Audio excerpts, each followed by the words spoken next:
gonna turn this on. Press, Puqpress. Hi everybody, we're gonna show you the Puqpress. We gotta take care of something.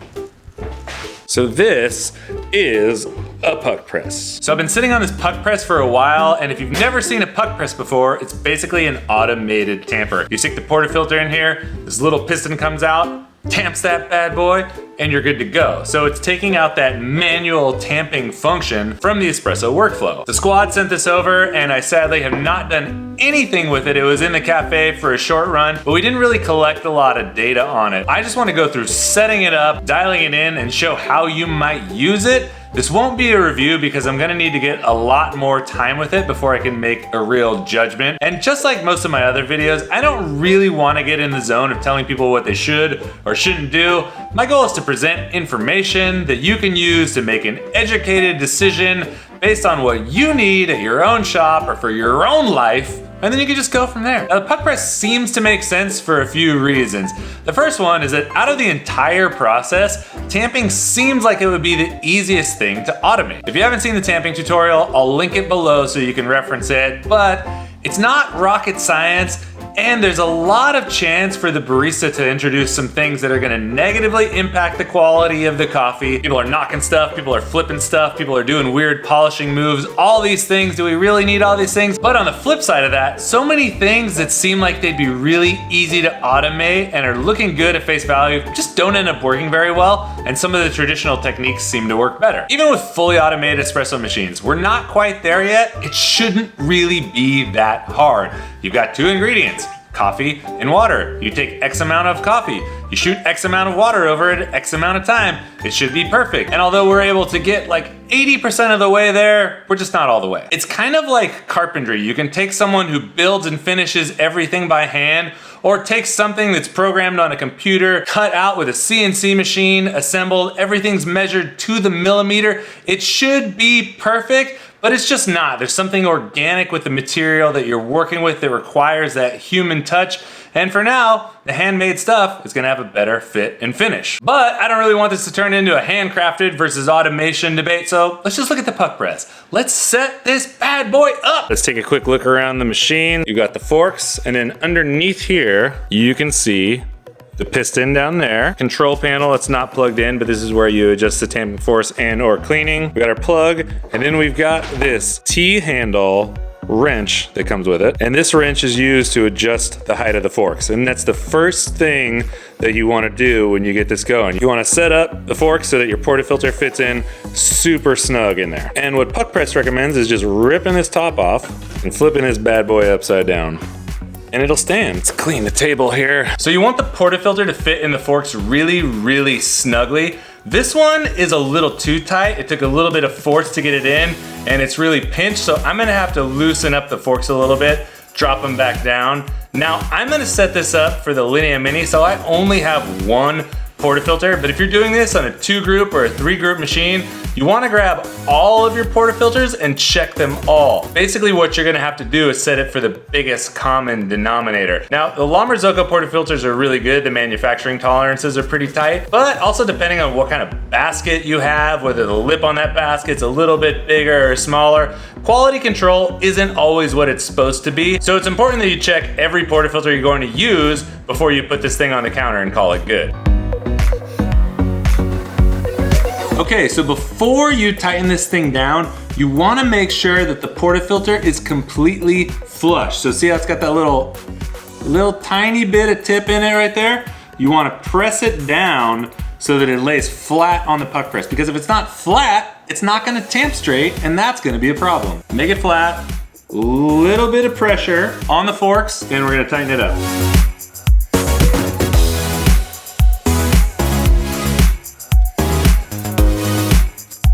I just made it too tight again.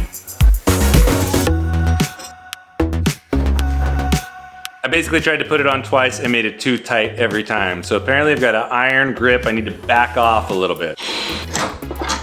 Third time's a charm, feels pretty good. So now I'm gonna really snug up the bolts, make sure they're nice and tight, and then check it again, because if you've ever made anything, you know that after you tighten things fully, shit changes. And change it did. It snugged up quite a bit, so I gotta back it off, start again, and get this thing perfect. There's a little bit of tension, but it feels pretty good. I'm vibing on that. It feels pretty good. Feels pretty good. Now I do have another basket here. So let's see what happens if you just put a different basket and leave it at the same setting. That is a lot looser. So notably different fitment with the two different baskets. So if you go down this route, you're gonna wanna make sure you have all of the same kind of baskets. Even then, some basket manufacturing is kind of sketchy. So if you're not using a modern precision basket, I would recommend switching to that. You should switch to that anyway. You shouldn't be using those old school baskets. Hey! Sounds so funny.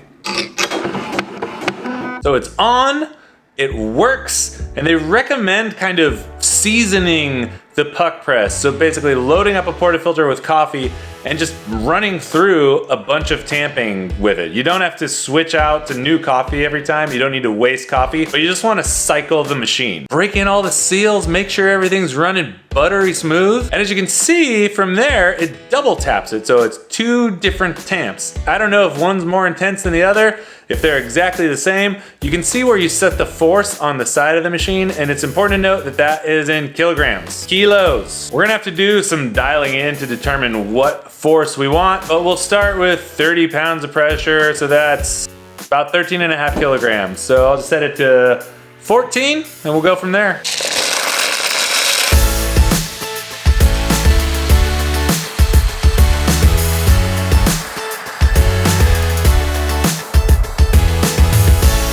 And if you've never seen one of these before, this is the blind tumbler from HG1. You grind coffee into the tumbler, place it on the portafilter, pull that plug, and the coffee falls into the portafilter. It's nice because when you have it in here, you can give it a little bit of a shake and break up some of those clumps.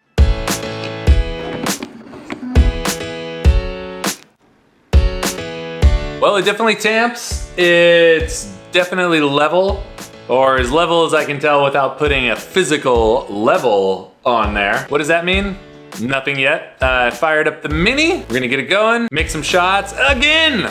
It's not a review. Current state of affairs is Puqpress ready to go. Grinder set up, I just turned the Mini on. It's hot. I don't know if I'll make any shots. I'm gonna go get a haircut. We're back, Saturday morning. About to rip some shots.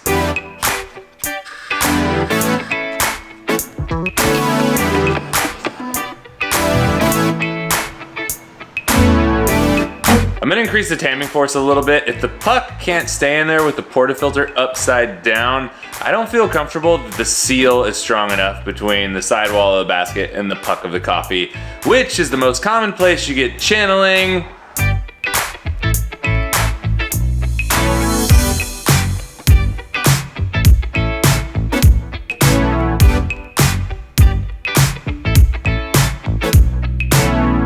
That's how it should be.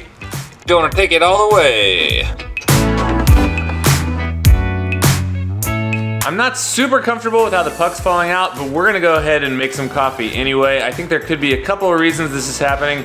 One, they make these all the way up to 58.3, which is not super big, but bigger than normal. So maybe the combination of the slightly larger piston size with how fast the Puqpress pulls back up out of the portafilter, that could be creating some suction. The other thing is that since it tamps relatively quickly, even though it tamps 2 times, it might not have enough dwell time at the bottom to create the seal that I'm used to getting. No judgment yet. Let's make some coffee and see what happens. Again, it's not a review. This is not gonna be scientific. I just wanna compare some shots made with the Puqpress to shots tamped traditionally.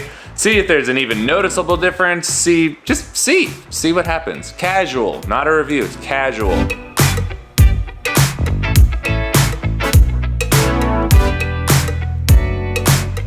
Unscientific recap. I made a bunch of shots, both tamping manually and using the Puqpress, and the Puqpress basically seems to be able to replicate the same flow rate, i.e. volume over time, as the shots that I was tamping manually. What does this mean? Well, it doesn't really mean anything. It means the contraption in its most basic form works. To figure out what its pluses and minuses are, you're gonna need to pull hundreds, probably thousands of shots. You're gonna need to gather a lot more data. If it does work, its advantages are pretty obvious. Consistency, ease of use, takes tamping out of the training equation. If it doesn't work or works intermittently, then you could get into a problem where people aren't really paying attention to that portion of the process. And you might have some extraction problems that are originating there, but people aren't even really aware of it because they just don't think about it. I also just love tamping. I love tampers. I love that manual feel. I'm kind of an analog guy.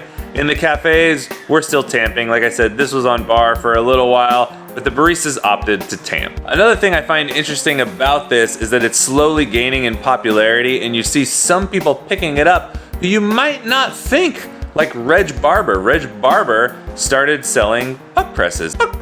If you don't know Reg Barber is kind of like the OG tamp manufacturer. So instead of shunning this piece of technology, he's actually like bringing it into him, be like, okay, this is something that might be happening. I'm gonna embrace it, bring it onto my line of products, and we'll sell that too, which I think is a really, really cool move. You're not really a tamper manufacturer, you know? You're just helping people make good coffee. Feel like I'm speaking for you, like I know what you're all about. I also forgot to say, the team at Puqpress sent me this Puqpress. I did not buy it, and at some point I will send it back. I just wanted that to be clear. I'm super grateful that they sent it over. I don't take a ton of product because I don't want to feel pressured to say awesome things about a product if I don't really think it's awesome. So I tend to shy away from the reviews and just into these opening cultural doors kind of situations, making people aware of what's going on. A lot of people have probably heard of this, but there's a lot of people out there who have never seen this before, so this is kind of for them. I'm gonna keep using this. We'll keep you updated. Let me know what you think of the Puqpress down below. Stay dialed.